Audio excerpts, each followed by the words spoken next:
Kita kedatangan tamu jualannya tuh udah sampai 3 digit. Ternyata dari jualan itu nggak boleh ngomong UKM atau jualan kata Pak Budi. Untuk mengembangkan lagi lebih besar lagi, kamu harus bermindset nih, belajar organisasi.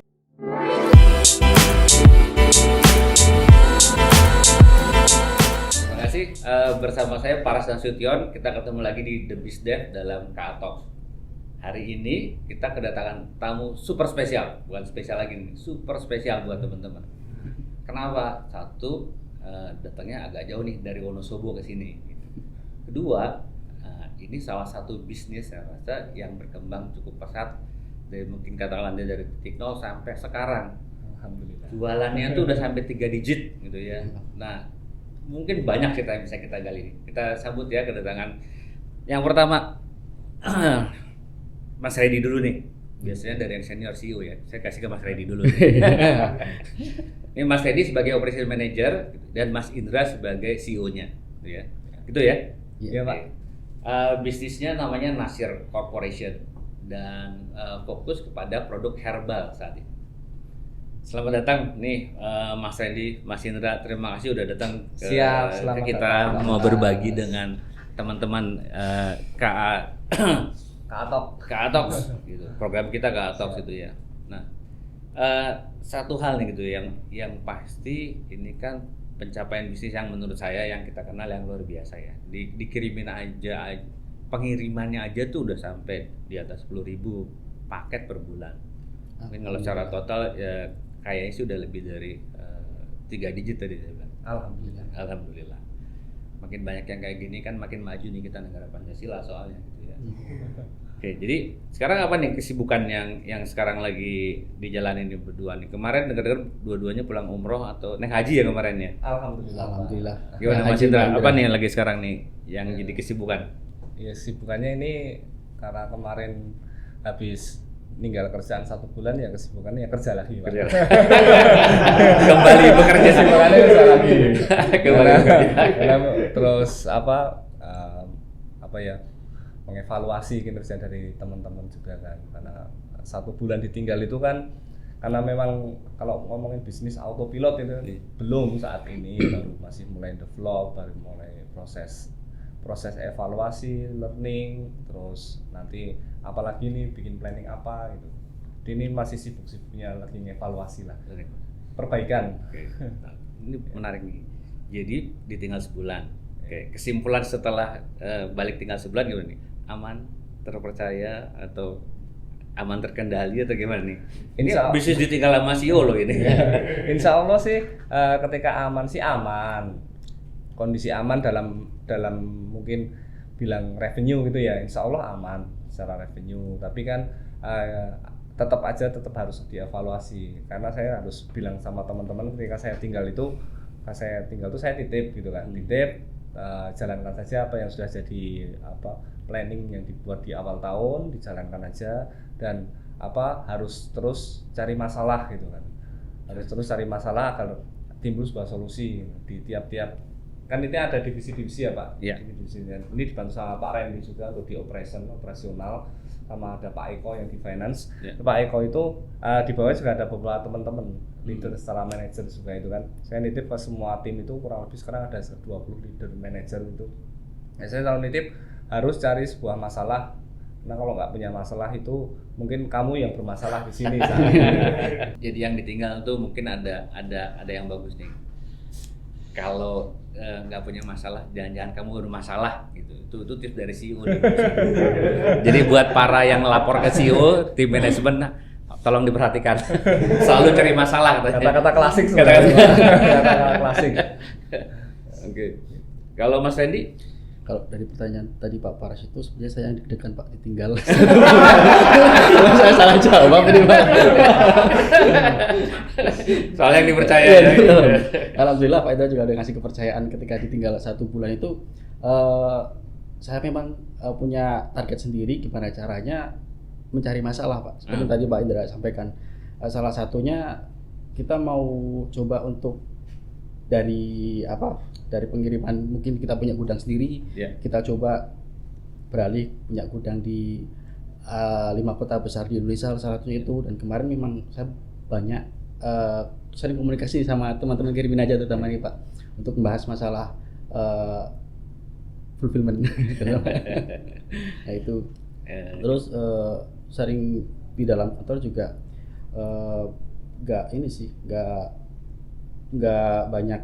banyak begitu masalah, tapi sebisa mungkin saya minimalis yang namanya masalah karena setiap minggu saya selalu sama teman-teman operation terutama nih Pak, itu kita selalu ada weekly meeting untuk membahas semua masalah. Jadi harapannya saya setiap weekly itu masalah yang terjadi di satu minggu itu bisa diselesaikan di hari itu. Kalaupun memang belum bisa diselesaikan hari itu, pasti itu masalahnya agak besar nih. Salah satunya mungkin kita ada masalah sama pihak ketiga dan lain-lain, itu kan pasti melalui banyak pintu itu kan. Nah makanya itu pasti yang agak lama tuh di situ. Kalau gitu begini, pertanyaan Mas, ini buat Mas Randy lagi nih. Jadi apa yang berbeda ada CEO dengan nggak ada CEO nih? Ada dan nggak adanya. Kalau saya lebih suka ada CEO, Pak. Terus karena saya di sini. Karena Mas dari tahu ini ya. Karena gini, perbedaannya gini, Pak. Ketika nggak ada Mas Indra tuh saya sendiri ya. Ini saya jujur ya Mas ya. Jujur. Jadi ada Mas Indra itu selalu kan Mas Indra yang ngobrol nih, ada diskusi nih. Pasti di situ timbul yang namanya ide ataupun suatu masalah yang harus kita selesaikan. Tapi kalau nggak ada pemantiknya, saya sendiri itu tipikal orang yang harus dipantik gitu Pak. Kalau sama nggak dipantik, nggak timbul api. Jadi saya agak susah dicari beberapa poin atau masalahnya. Tapi ketika adanya CEO, Mas Indra hadir, oh ternyata ada masalah ini. Oh ya sebenarnya secara keseluruhan tuh tim tuh bisa menyelesaikannya. Cuman kan butuh pemantik untuk menimbulkan masalah itu. Masalah itu ya. Iya. Kalau orang pemantik main ke sini sering-sering Mas. Kita bisa kasih pemantik yang banyak. Oke, nah kan ini bisnisnya Nasir Corporation. Iya Pak. Jadi boleh ceritain sedikit nggak mengenai bisnisnya apa nih gitu? Dan awal mula bisnisnya ini mulainya gimana? Kenapa milih herbal gitu ya? Dan produknya apa? Ya, jadi gini, untuk Nasir itu ya. Nasir itu memang core-nya itu kita di herbal ya. Kita di herbal, kita main di digital marketing karena saya sendiri itu mulai digital marketing itu baru juga Pak. Baru kurang lebih tahun 2012. Kurang lebih ya baru 11 tahun ini kan. Baru 11 tahun itu kalau 11 tahun kan masih anak-anak kan dibilang. Dan baru belajar manajemen tentang bisnis itu ya setelah ikut beberapa workshop juga kan dari Pak Paras juga dari Pak Budi juga itu kan baru belajar dulu saya jualan kayak gini terus ternyata dari jualan itu nggak boleh ngomong UKM atau jualan kata Pak Budi untuk mengembangkan lagi lebih besar lagi kamu harus bermindset nih belajar organisasi gitu kan. Terus saya ketemu itu dari situ baru saya pikirkan apa ya kira-kira nanti saya itu harus seperti apa belajar organisasi gitu kan. Nah itu Nasir itu sendiri core-nya di situ dan untuk bermain di market di herbal itu sebenarnya ada histori juga yang kenapa saya tuh milih di herbal. Herbal ini kan Indonesia itu kan terkenal dengan ini ya tanaman obat gitu kan. Karena di satu sisi sendiri ketika produk yang saya jual itu dari satu komposisi produk yang saya jual itu katakanlah ada bahan baku kunyit, terus ada bahan baku kunir, jahe itu dan itu pun petaninya petani lokal gitu kan. Itu sudah dalam satu botol itu sudah memberikan manfaat untuk orang, berapa petani saja yang itu yang menjadi supplier bahan baku yang masuk ke pabrik pun juga pabriknya lokal diolah dan di situ ada SDM yang di dalam itu berarti dari yang saya bikin itu dieksekusi sama produksi dan produksi ada suppliernya itu sudah berapa banyak orang yang saling mendoakan lah bukan berharap tapi saling mendoakan Mas kadang ada rasa ini juga Pak rasa ketika ketemu supplier itu ada rasa seneng dan terharu Mas tak tunggake laris ya gitu. Dan nanti produksinya tambah lagi gitu kan loh pripun Pak gitu kan ini dari supplier bahan baku gitu kan dan itu baru ketemu gitu kan terus supplier kardus juga itu kan ada packaging ini kan Mas tak tunggake laris nanti Nasir tambah banyak lagi ordernya gitu saya punya karyawan 10 terus sekarang jadi 30 jadi 50 ini karena orderannya harus produksi nambah lagi kan ada rasa sisi terharu juga gitu Pak. Jadi di Nasir itu ya karena Nasir itu singkatan dari Niaga Wasilah Al Khair itu kan. Ini saya buat tahun ini gitu kan. Di awal tahun itu saya sama Pak Randy itu merenungi ya, Mas Randy, Mas Eko itu kita merenung gitu dari kita harus membuat apa ini ya gitu kan. Nasir itu Niaga Wasilah Al Khair. Niaga itu adalah sebuah perdagangan, Wasilah adalah sebuah perantara dan Al Khair itu kebaikan. Jadi intinya ini dhewe urip iki kudu apa ya setelah kita nggak ada itu ya harus ada sesuatu yang ditinggalkan lah gitu. Jadi dari perdagangan ini kita harus bisa menjadi perantara sebuah kebaikan. Histori ini ceritanya gitu Pak. Luar biasa. Karena memang kan gini, bisnis itu biasanya nggak terlepas dari cerita foundernya ya. Ini dulu Mas Indra memulainya sendiri, apa memang udah bertiga dari awal atau gimana? Terus kan tadi herbal ya, memang ada cerita kebermanfaatan. Tapi apa memang karena ada juga orang yang mungkin berbisnis ya, tahu karena memang dia mengalami mungkin karena ada masalah. Terus kemudian dia mencari sendiri solusi produk akhirnya karena sukses diproduksi kayak gitu. Ini gitu nggak ceritanya? Kalau di awal mulai itu saya mulai sendiri. Dulu. Saya mulai sendiri dulu. Basic saya itu sebenarnya kan di marketing. Saya basicnya di marketing. Ya awalnya dulu ngulik inilah apa teman-teman e-commerce itu kan sering ngulik Facebook Ads. Iya. Terus dashboard gitu kan. Terus saya cari apa produk yang bisa dijual gitu kan.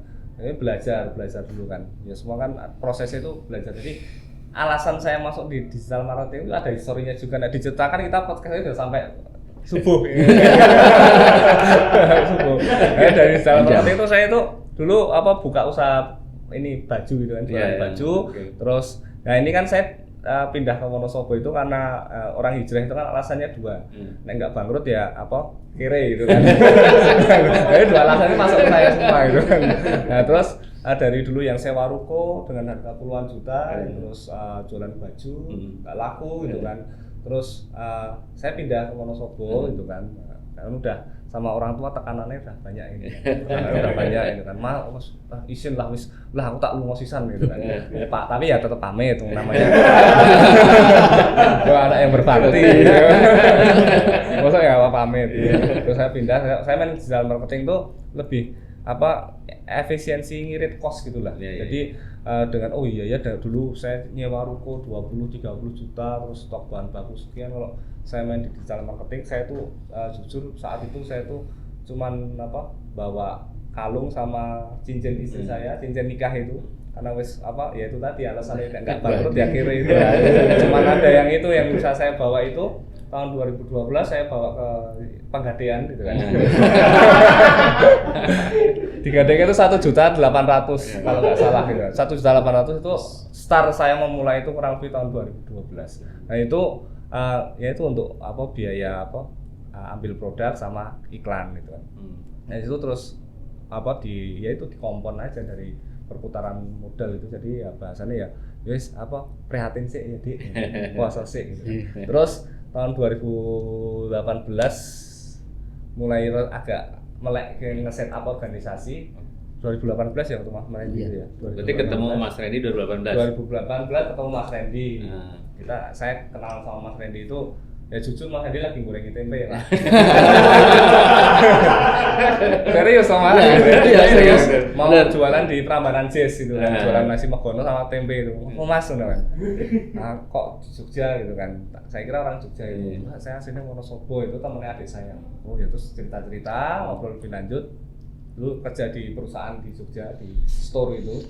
Pengen pulang ke Wonosobo. Way-nya itu juga kuat. Yang akhirnya saya memilih gitu kan.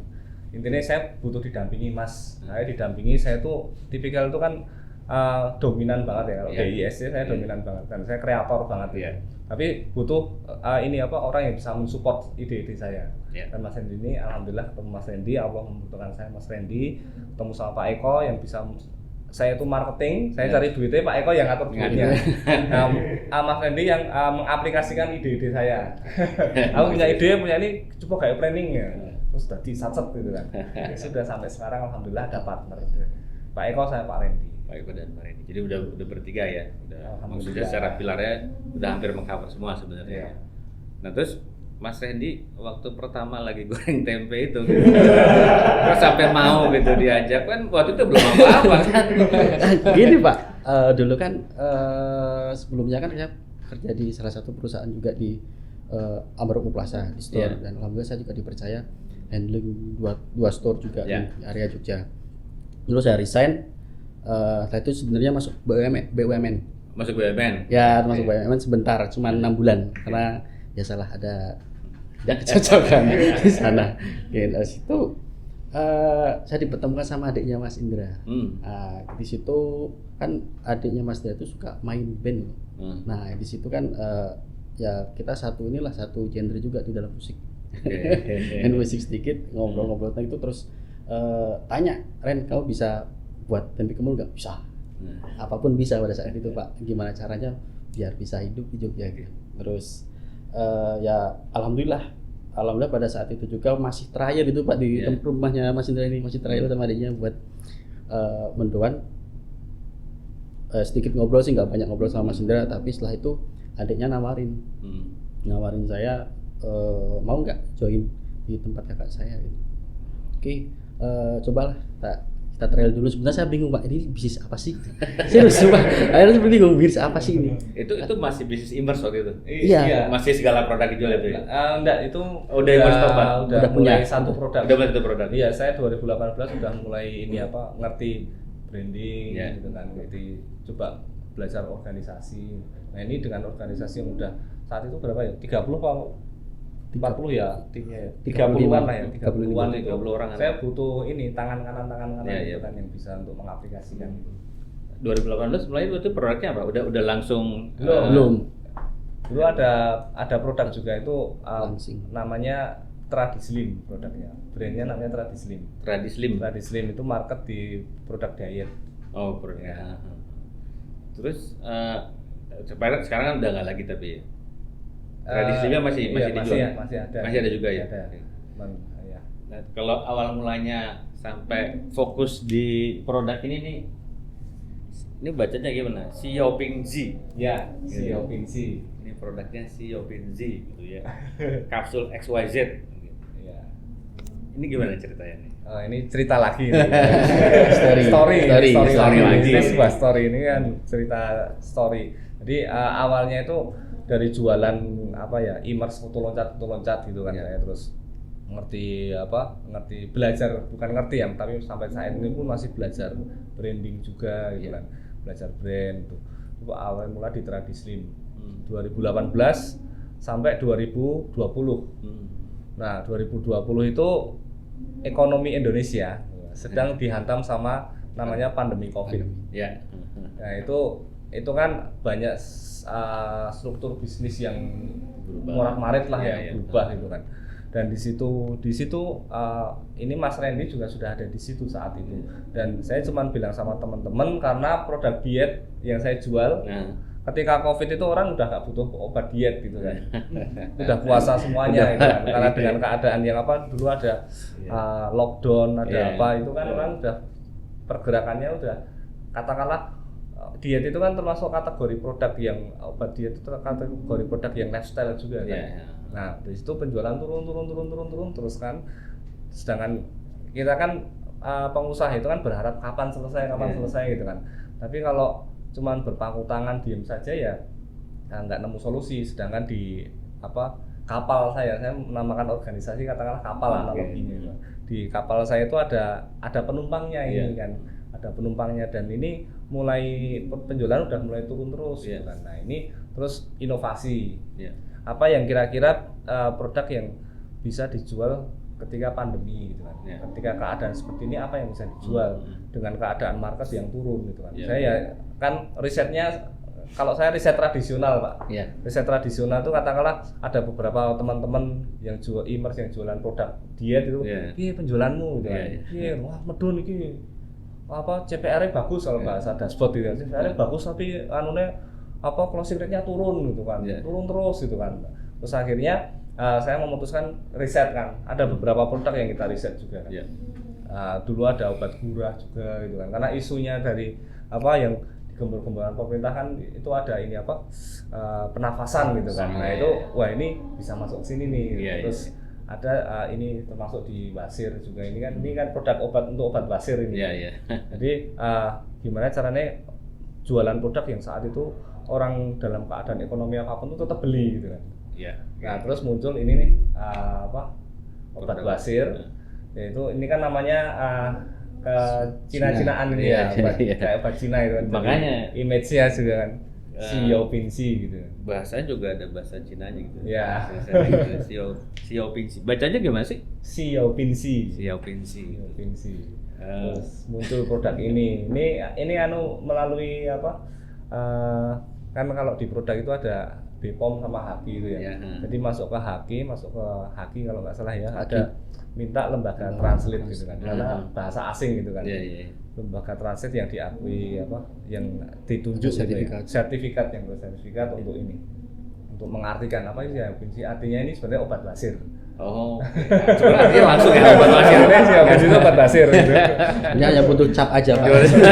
Cap akreditasinya. Tapi idenya gimana kok bisa sampai milih pakai bahasa Cina gitu? Ada alasannya nggak? Alasannya marketing itu kan isu gitu kan. Buat sebuah isu gitu kan. Nah, ini kita ambil produksinya lokal semua, herbal semua, brandnya untuk kan bermain branding dulu sama Mas Dodi Zulkifli itu kan ada ini brand image atau positioning, terus coba main di deliver konten dengan terus kira-kira UVP apa yang kira-kira akan masuk di bawah sadar konsumen gitu kan. Karena terus belajar ini namanya brand aura tentang ini kemasan gitu kan. Nah terus ya ini dari imajinasi saya aja tuh, dari ikut beberapa kelas workshop itu untuk branding itu, terus masuk ke ini nama Cina ini karena yang di isu itu kan, isu itu kan produk Cina itu manjur gitu kan. Nah, nanti tinggal deliver kontennya untuk bahwa ini produk dari Cina, tradisional Cina untuk menyembuhkan basir gitu kan. Jadi sebenarnya sih produknya lokal ya. Lokal ya. Gitu, cuman untuk lebih kepada strategi marketingnya lah ya. Strategi marketing. Ya, jadi itu dibahasa Cinakan karena mungkin lebih dipersepsi lebih mudah diterima, orang lebih trust gitu ya. Kalau produk dari Cina gitu ya. Tapi full lokal semua nih. Ingredientnya nggak ada bahan-bahan bakunya, nggak ada yang dari Cina kalau produksi ini di pabrik di Sukoharjo sama Ngawi. Oke. Lokal semua, full. Lokal semua. Keren. Jadi sebenarnya baru tahun 2020 akhir kali. 2020 akhir ya. Baru dimulai dibuat gitu ya. Iya. Baru mulai di launchingnya gitu. Iya.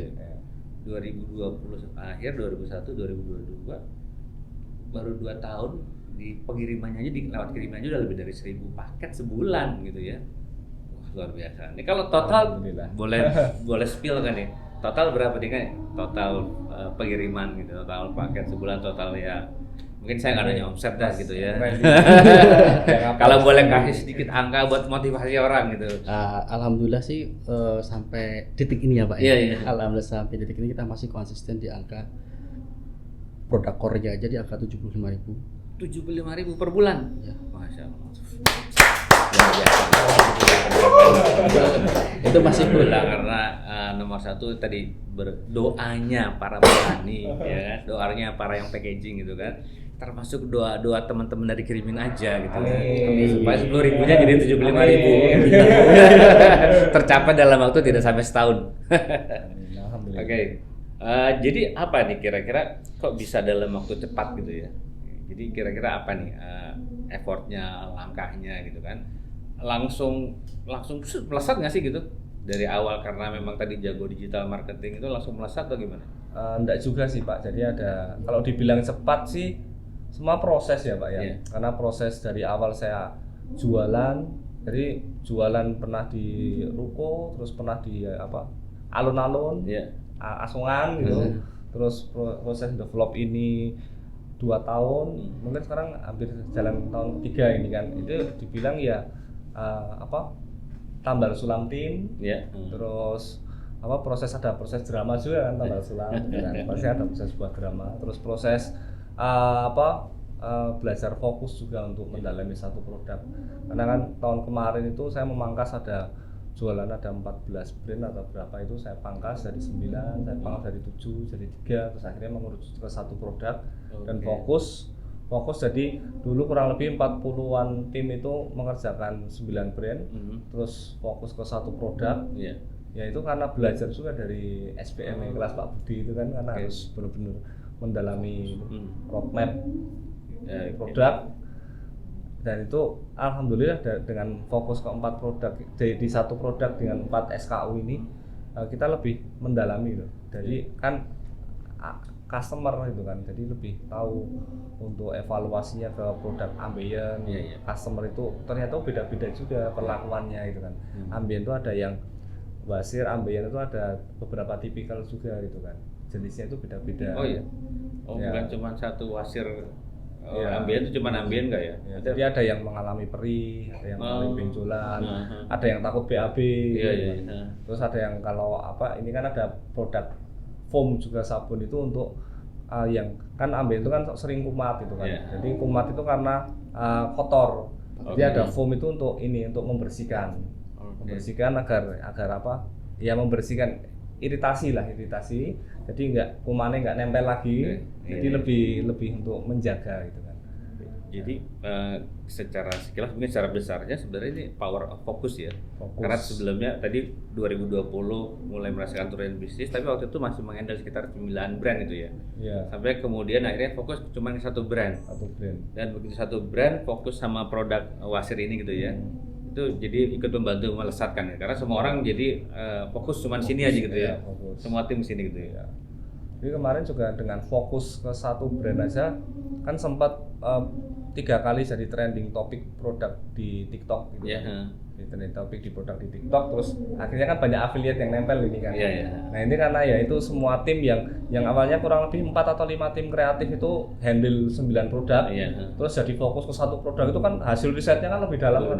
Lebih dalam untuk deliver konten lah, untuk nanti cari KOL-nya lah, untuk teknisnya, terus teknis iklannya itu lebih ke ternyata landing page seperti ini yang dibaca sesuai datanya gitu kan.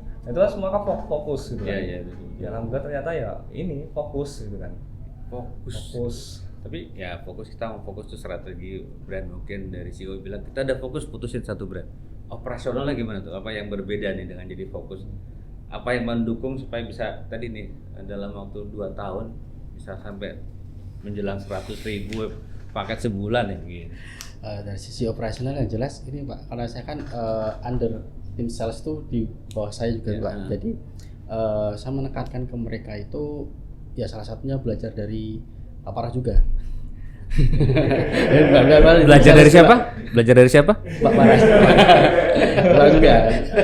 Bola-balik Pak, itu saya buka video di Business ID. Putar terus. Gimana caranya sih cara handling customer itu. Jadi customer itu punya berbagai macam sifat karakter. Nah, sebisa mungkin saya di sini tidak hanya nyuruh, tapi sebisa mungkin juga tahu itu loh masalahnya di customer itu apa aja. Jadi setiap kali ada case, ada masalah, pasti kita catat, pasti kita evaluasi. Bahkan ketika itu masalah bahannya ataupun packaging itu berpengaruh juga itu Pak, termasuk salah satunya. Packaging itu berpengaruh juga. Ketika ada perbedaan warna katakanlah, itu asumsi konsumen tuh biasanya milik ini pasti palsu ini. Ini original yang ini itu. Nah itu makanya untuk quality control di operasional sendiri itu harus ketat Pak. Kalau seumpama kita nggak seketat sekarang ini, otomatis nanti komplainnya bertambah banyak. Tidak hanya komplain dari konsumen, tapi dari sisi tim sales kita, CSCS kita, karena mereka akan merasa kewalahan setiap hari komplainnya kok dengan masalah yang sama, nggak terselesaikan gitu. Nah untuk saya sendiri bahkan saya ngajarin mereka tuh nggak hanya cara balesin, tapi gimana caranya by telepon ataupun face to face. Jadi kayak semacam role play itu. Itu akan lebih mengena itu Pak. Kadangkala juga malah saya kayak semacam jadi misteri guest itu Pak. Ya. Role play-nya buat wasir gimana caranya? Ya adalah Pak. Ya itu dari hasil riset. Dari fokus riset gitu kan, jadi ada lebih dalam mendalami role play-nya. Oke. Oke, terutama dari sisi produksi juga dengan bertambahnya Kapasitas produksi ya. produksi, jadi otomatis kita harus lebih buat set plan-nya tuh harus benar-benar teliti. Jadi biar antara marketing sama sales tuh nggak ini loh Pak, nggak tumpang tindih gitu loh. Jadi harus balance itu, gimana caranya sih gitu. Terus saat ini juga alhamdulillah sih udah mulai ini ya Pak, udah mulai tertata lah dari sisi operasionalnya lah. Enggak hanya dari segi sales, produksi, tapi dari segi logistiknya karena dibantu sama kirimin aja tentunya. Dibantu kirimin aja katanya. Pencairan cepat. Kalau jadi yang di bawah Mas Randy ini sebagai operation ada marketing, ada sales, ada supply chain. Ya. Jadi dari ini sih Pak, dari pengadaan barang sampai barang itu di tangan konsumen. Sampai tangan konsumen. Ya. Termasuk tim marketing di sini juga atau? Kalau tim marketing saya sedikit membantu saja, tapi lebih banyaknya Pak Indra. Oh, berarti marketing langsung di bawah CEO. Ya.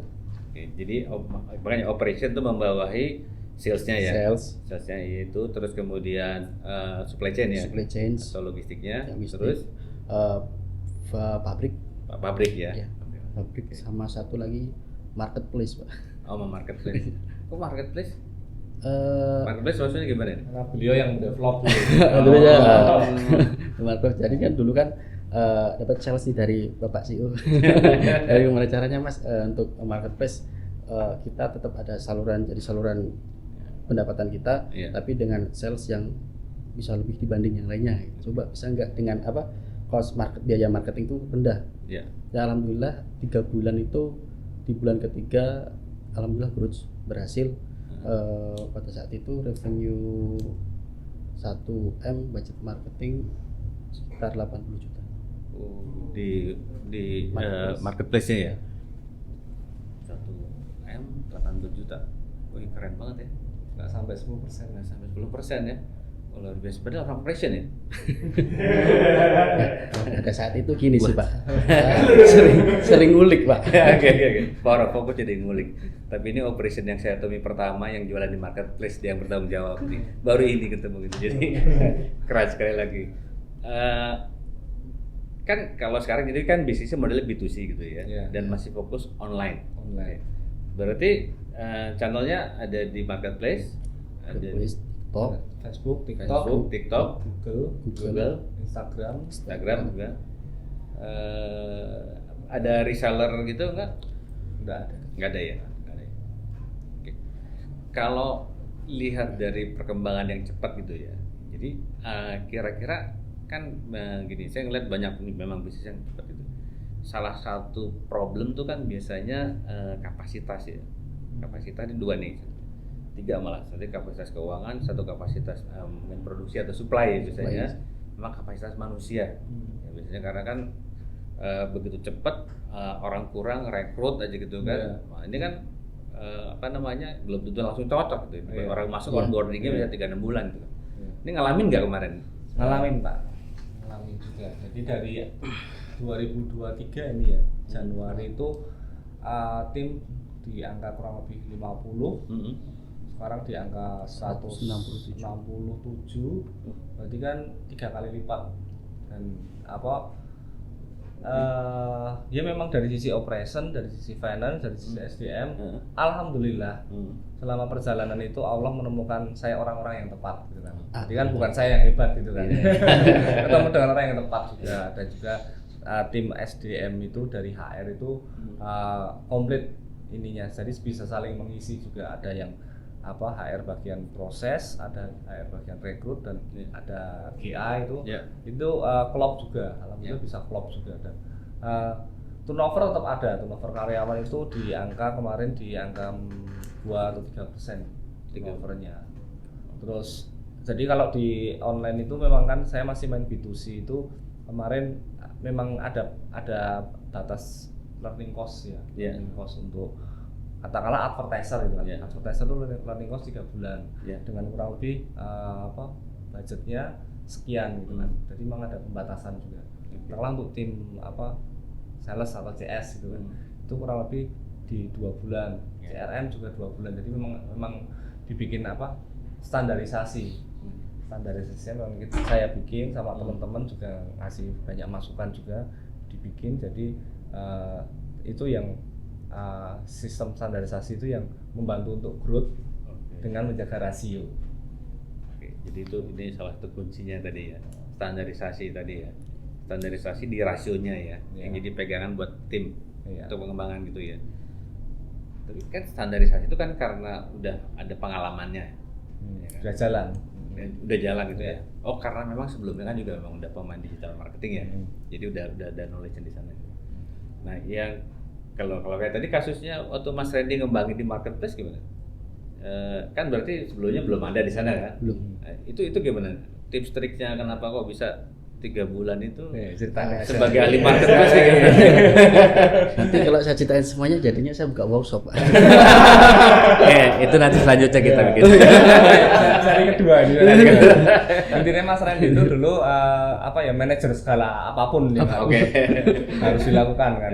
Jadi coba tak challenge gitu loh Pak. Coba tak challenge. Jali soto dolan ramas gitu kan. Coba kamu jualan. Gimana caranya kamu jualan dengan platform yang belum tersentuh gitu ya. Terus Mas Randy terus masuk ke marketplace gitu ya Mas. Masuk ke marketplace, develop marketplace yang sekarang timnya udah ada. Jadi kalau saya yang ngurusin karena nggak ada ini ya bondingnya timnya itu kan bondingnya dulu yang bentuk Mas Randy.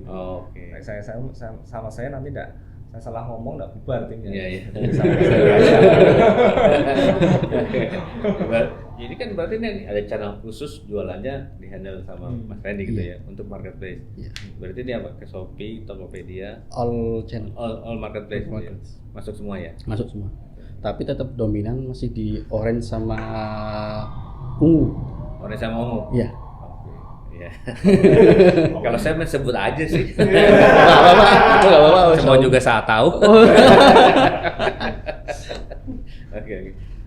Marketplace kontribusinya berapa persen ke total bisnis? Alhamdulillah per bulan Juli ya. Kalau ngitung 6 bulan terakhir itu di angka kontribusinya sekitar 22%. 22%. Itu buat teman-teman yang berbisnis online 22% dari marketplace itu sesuatu yang sehat, yang baik atau gimana nih? Ada ini nggak sesama teman-teman di industri yang lain? Itu beda-beda sih Pak. Kalau parameternya dari sumbangan revenue dari platform itu bisa beda-beda. Karena teman-teman ada yang benar-benar full fokus di Facebook misalkan. Itu 100% dari Facebook. Ya enggak masalah gitu kan. Terus ada juga yang udah ngembangin di beberapa platform gitu kan. Tapi kalau di tempat saya termasuk angka yang besar. 20% itu di angka yang besar karena sebelumnya 100% itu dari Facebook. Terus kan ke develop beberapa tim nih. Develop beberapa tim. Jadi sekarang di angka kurang lebih 20 leader itu awalnya leader itu cuman ada CS, CRM sama advertiser. Jadi sampai sekarang kan mengembang semakin banyak divisi. Sampai terakhir baru kemarin saya bikin perintahkan HR untuk bikin SKD, leader, supervisor untuk live streamer. Itu kan jadi sebuah divisi sendiri. Jadi mengembang. Ya karena ya masih belajar lah Pak. Jadi banyak coba-coba, trial and error. Saya penggemar live streamer udah lama ya soal itu kan. Karena menurut saya memang kalau kita mau sekarang channel tuh offline, online sama live. Kalau buat saya juga gitu kan. Kira-kira ini kan ngeliat perkembangan ke depan gitu ya. Kira-kira ini akan memang bertahan atau ini fenomena karena TikTok aja atau gimana kira-kira? Yang untuk live streaming ini gitu. Live streaming kalau saya itu kalau memang lagi bagus ya nikmati aja. Nikmati aja. Nikmati cuannya gitu. Gas aja. Jadi ketika itu memang ada platform baru TikTok itu kan platform sebagai user generate content gitu. Terus ada live streaming untuk experience shopping gitu kan. Live experience shopping itu ya sudah kita nikmati aja. Kita bentuk timnya. Let's say nanti ketika berjalan ya kita udah memang ketika habitnya customer berubah kita udah siap gitu aja. Ini buat gimana ya? Kalau buat suatu produk jadi sesuatu yang wajib nggak sih sebenarnya? Kan memang menikmati itu kan juga karena memang harus bentuk tim segala macam gitu kan, harus siap juga kan terus. Tapi sekarang buat saran buat teman-teman yang lain kan mungkin masih banyak yang memang jualannya online aja atau memang Facebook Ads aja gitu kan. Ini sesuatu yang memang rasanya harus mereka masuk nggak sih gitu ke channel atau live streaming ini gitu? Ya alangkah baiknya sih. Alangkah baiknya masuk aja gitu ya. Jadi kan kadang ada platform yang baru itu kan lagi banyak promo kan. Untuk promo itu bukan berarti potongan harga ya, tapi diprioritaskan lah, diprioritaskan. Kalau bahasanya e-commerce itu kan punya AM, account manager. Jadi ketika ada sesuatu hal yang baru tuh, katakanlah iklan disable gitu kan. Kalau punya AM itu kan langsung diatasi gitu kan. Kalau kita kasih report cepat penanganannya, itu kan salah satu kelebihannya. Kalau misalkan ada platform baru, jangan tinggalkan platform yang lama tapi bentuk. Dan itu pasti ada proses riset. Dan riset itu setiap orang itu juga beda-beda, setiap unit bisnis atau setiap all shop itu juga beda-beda risetnya, fase risetnya. Ya dinikmati aja risetnya. Jadi memang ada anggaran di laporan keuangan itu kan saya bikin untuk anggaran riset gitu. Jadi di bahasan itu laporan keuangan di pondok-pondok sama Pak Eko itu kan. Ini ada yang untuk SDM, ini ada yang untuk riset, ini ada untuk pengembangan yang lain gitu. Jadi ada budget khusus untuk riset ya? Ada budget khusus untuk riset. Berpikirnya udah jauh ke depan nih berarti. Kalau gitu, karena orang yang punya divisi riset adalah kan bukan cuma ngomong soal kompetisi, memang biasa berarti pikirnya jauh ke depan ya. Nah dengan sekarang pencapaian yang udah sekarang udah besar gitu ya, sampai sekian tadi bisnisnya, kira-kira ke depan apa lagi nih gitu buat Nasir nih gitu. Pengembangan apa lagi nih yang akan dilakukan? Nah, tentu kan nggak berhenti di sekarang dong ya, pasti mau lebih besar lagi karena ya kalau bisa lebih bermanfaat buat orang kenapa tidak kan itu kan. Jadi kira-kira apa nih yang kebayang buat ke depan? Kebayang ke depan sih ini kan udah kurang lebih 1,5 tahun atau 2 tahun, 1 tahun ini ya 1,5 tahun ini fokus di satu produk ya. Dengan produk herbal itu kan ada macam kategori marketing yang berbeda itu ya, untuk coba ngembangin ke yang berbeda lagi gitu. Tapi pengennya menduplikasi tanpa mengganggu ekosistem yang sudah ada gitu. Jadi menduplikat tim dengan produk yang berbeda gitu. Sampai seberapa banyak produk gitu? Sampai ke kalau ngomongin goals kan, ya. Kan dengar-dengar katanya lagi nawar propertinya Menir mau dibeli.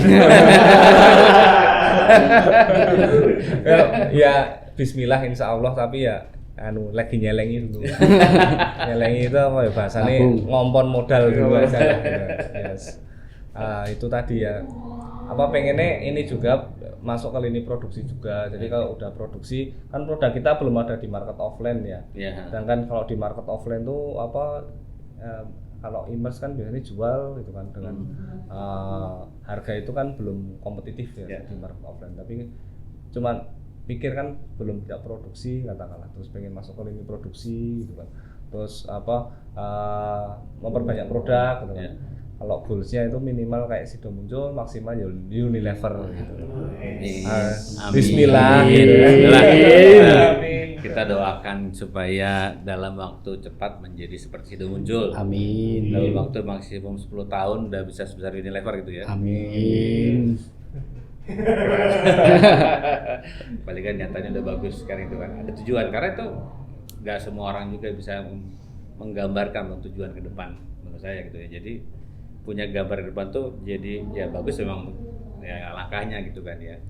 Kan dari satu produk berarti mau ngembangin jadi beberapa produk lagi, kemudian nanti kalau bisa mau masuk ke produksi berarti termasuk masuk ke offline supaya brandnya jadi kelas nasional lah ya, brand nasional gitu kan. Oke. Kalau dari segi kira-kira dalam mencapai mau jadi seperti Sido Muncul itu yang kebayang hambatan terberatnya apa nanti?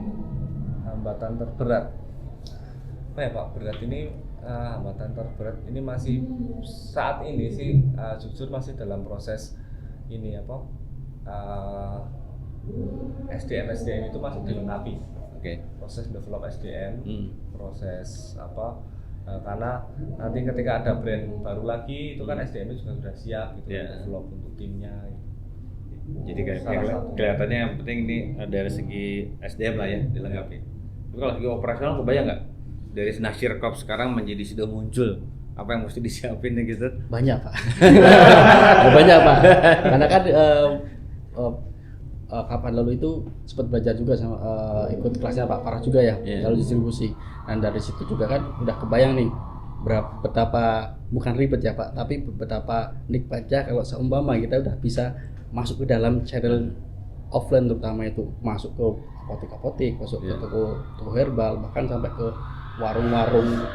warung-warung kelontong mungkin kalau Yeah. seumpama memang produk kita udah diterima di masyarakat kan nggak menutup kemungkinan di warung-warung kecil atau warung kelontong itu bisa ada produk kita itu Pak. Jadi kalau dari segi ribetnya sih kayaknya insya Allah bisa teratasi Pak. Karena pasti kan kita juga udah punya planning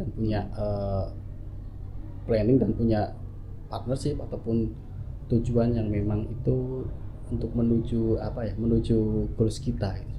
Ya berpartner dengan kirimin aja terus. Nanti untuk distribusinya kita bisa bantu. Siap. Bisa diskusi maksudnya. Ya. Pencairan cepat. Support Sama karena mungkin pasti kita juga ya dikirimin aja senang kalau teman-teman bisnisnya semua ikut membesar tentunya gitu ya, karena itu Amin. mungkin bagian passion juga buat yang ada dikirimin aja gitu ya, kalau bisa melihat customer kita membesar tentunya kan itu. Nah, ada satu nih terakhir saya pernah ngobrol sebelumnya nih ya. Ada prinsip yang saya kagumi dari teman-teman Nasir Corp ini gitu ya. Waktu itu sih Mas Randy yang ngomong gitu ya. Mereka sangat terbuka nih untuk siapapun yang mau belajar ke mereka nih, mau belajar ke Nasir Corporation.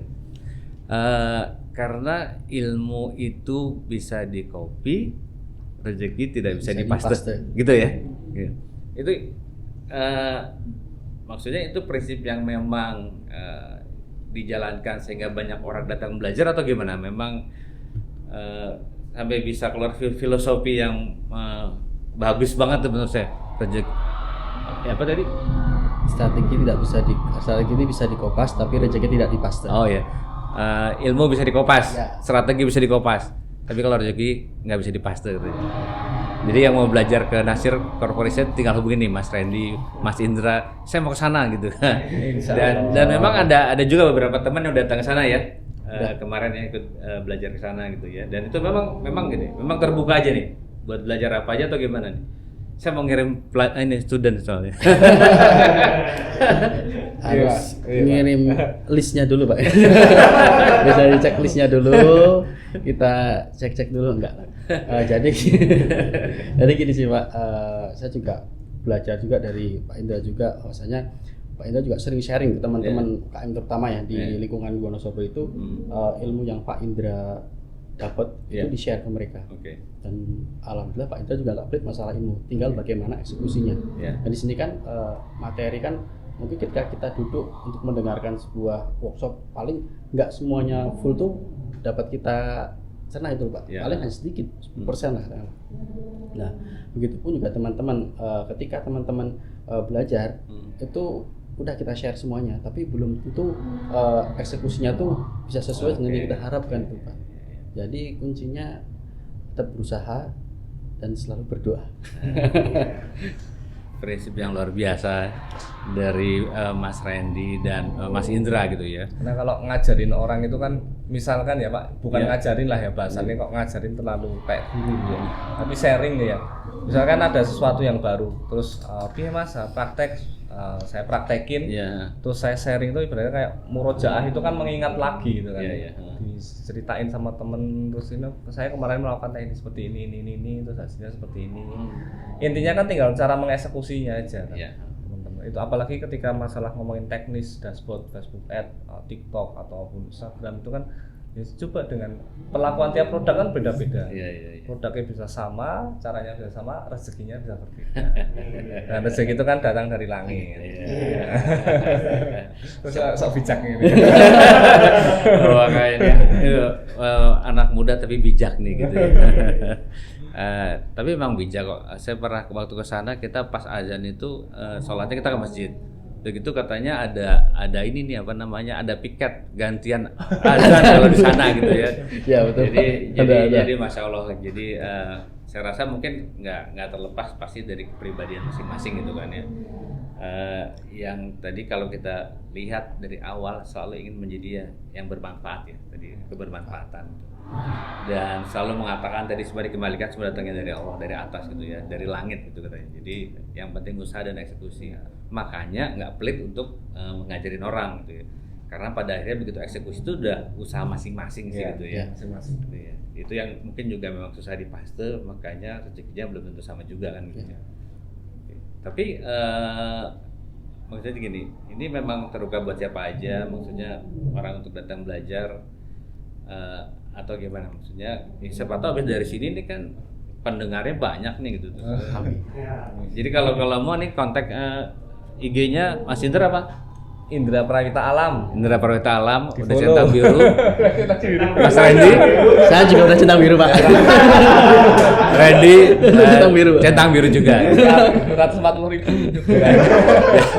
Jadi boleh DM langsung kalau yang mau belajar ke sana, dan menurut saya kotanya sejuk, kotanya dingin, kantornya ada kafenya, enaklah buat ke sana gitu. Jadi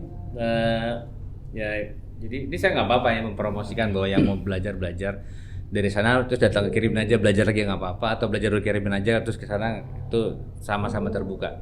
Jadi kayaknya kirimin aja sama Nasirnya memang klop dari segi beberapa prinsip menurut saya. Kita juga kalau kita bilang kita open door policy gitu. Jadi kita terbuka gitu. Pintu selalu terbuka buat siapa aja yang mau belajar. Sama sih sharing juga gitu. Sharing. Jadi sharing 100% juga kalau kita gitu. Dan itu sudah kita lakukan. Jadi kita banyak klopnya nih gitu sama Nasir. Makanya saya bilang ini tamunya istimewa nih gitu. Jadi tamu udah kayak saudara gitu, saudara seperjuangan. Gitu. Ada mungkin terakhir ada nggak nih nasihat-nasihat atau buat advice atau masukan atau sharing lagi lah dari Mas Indra maupun Mas Randy. Mungkin Mas Indra sebagai CEO yang melihat hal lebih besar lah gitu ya, ada masukan nggak gitu buat para pemirsa Katok sini gitu loh. Terutama kan udah pasti gini ya, udah pasti mungkin mirip nih, ini adalah mereka yang berjuang dari segi bisnis online yang menjadi audiens kita kan gitu ya. Nah, ada dari Mas Indra nih, ada ini kan nih? Ya kalau sharing-sharing atau masukan-masukannya untuk teman-teman nih, apalagi ini kan mungkin viewernya kan teman-teman yang masih berjuang di bisnis, ya, kan? Kita sama-sama bisnis, kita sama-sama punya usaha yang goalsnya itu pengen menjadi sebuah perusahaan besar. Gitu. Tapi kita mulai dari sini, kita mulai dari podcast ini, dan kita berjanji, berjanji pada diri sendiri. Intinya selalu ada perubahan sih, selalu ada perubahan apapun itu, sekecil apapun itu ada perubahan. Hal sederhana itu membaca laporan keuangan, terus membuat sebuah rasio, itu jadi fondasi. Terus ada hal marketing apa yang kita harus bisa simpelkan, sederhanakan untuk meminimalisir cost. Itu kan pasti selalu ada masalah-masalah yang timbul itu kan, terus segera dieksekusi untuk jadi sebuah solusi. Terus bermimpilah setinggi langit ya.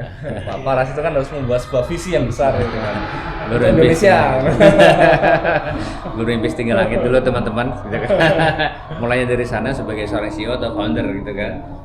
Kemudian secara teknis tadi disebutkan paling tidak jangan sampai nggak bisa baca laporan keuangan dan antisipasi perubahan gitu kan. Antisipasi perubahan, ikhtiar semaksimal mungkin lah. Kalau ikhtiar ya sesuatu yang memutuskan dari yang di atas gitu. Betul.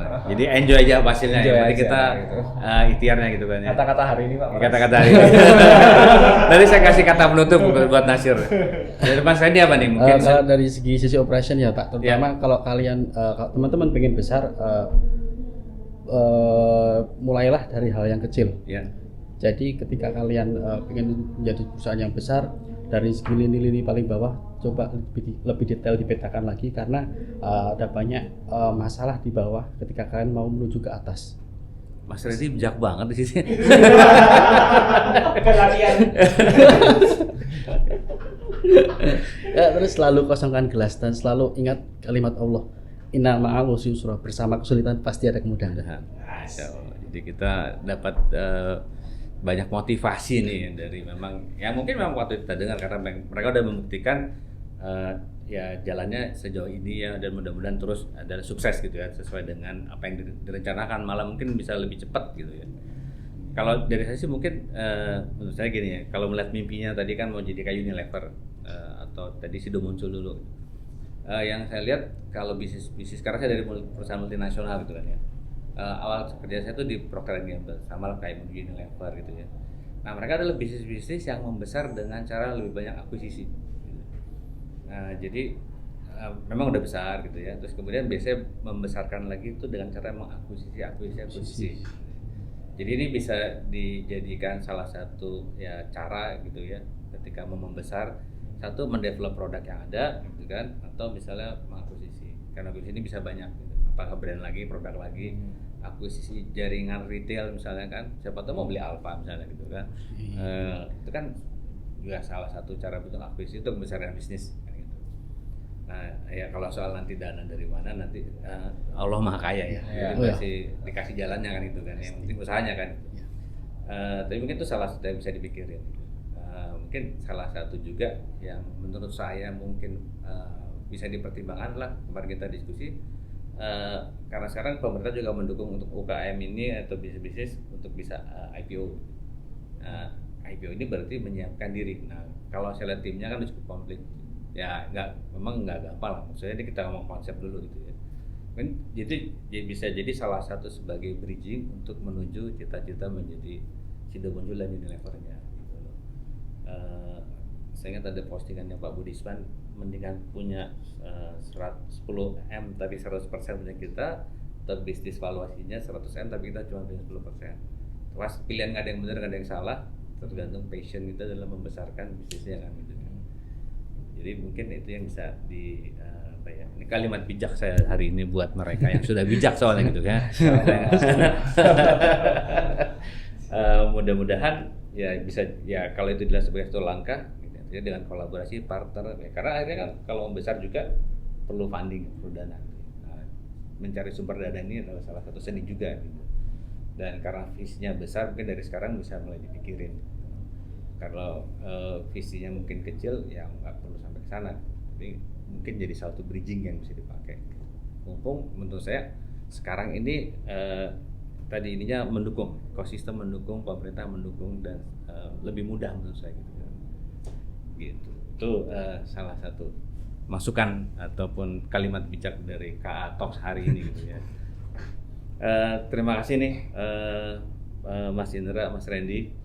Nomor satu udah jauh-jauh ke sini dari Wonosobo ke sini ya, 2-3 jam perjalanan mereka berbagi knowledge, berbagi ilmu, dan tadi mungkin IG-nya udah dicatat gitu ya, nanti kita kasih lihat lagi, bisa boleh langsung tanya, dan yang paling penting kalau mau belajar mereka terbuka 100% untuk belajar gitu ya. Terima kasih sekali lagi Mas Indra, Mas Hendri, Mas Randy. Semoga sukses menuju cita-citanya dan manfaatnya buat orang itu benar-benar ya sudah terjadi dan lebih bermanfaat lagi sih menurut saya gitu ya. Amin. Jadi kita doakan sama-sama membesar bisnis mereka secara positif berarti buat bukan orang yang masih Situbondo masalahnya, buat orang secara nasional dan buat kirimin aja tentunya. Terima kasih. Selamat siang. Assalamualaikum warahmatullahi wabarakatuh. Waalaikumsalam. Ini. Gini. Kirimin aja